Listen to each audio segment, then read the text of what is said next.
Nous sommes dans le Roussillon et au bout de ces vignes, la coopérative du village Bélesta. Fermé depuis 1995, le bâtiment vient tout juste de retrouver une nouvelle vie. Coupé en deux, une partie cave de vinification et une partie hôtel-restauration.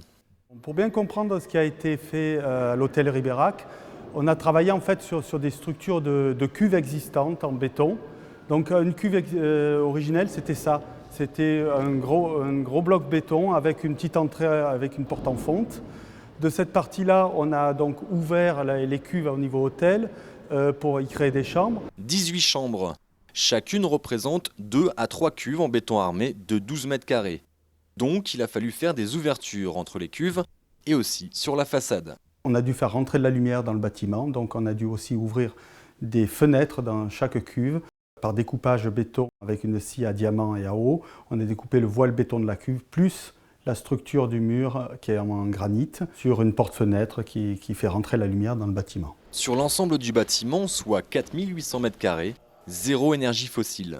L'eau chaude, le chauffage et la climatisation sont assurés par un système de géothermie.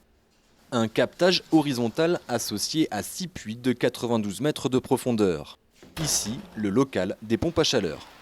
Le bâtiment est traité donc en froid comme en chaud par une pompe à chaleur de 31 kW réversible et une pompe à chaleur haute efficacité 2 fois 18 kW qui, en plus de fournir de l'eau chaude pour l'hôtel en priorité, va fournir de l'eau chaude sanitaire pour tout le bâtiment, restaurant compris. Donc cette pompe à chaleur assure le chauffage de 3000 litres d'eau chaude sanitaire répartis en 2 ballons de 1500 litres chacun. Et le système doit être performant pour que le vin ne tourne pas au vinaigre. Pour minimiser les besoins de climatisation de la cave, les anciennes cuves sont totalement repensées. On a mis les cuves dans les cuves.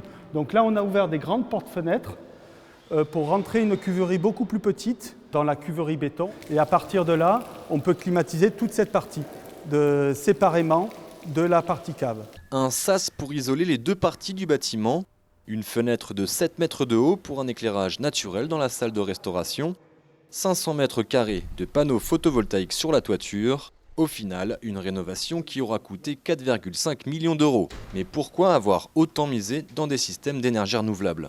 C'est un choix personnel, c'est un choix de coût de l'énergie.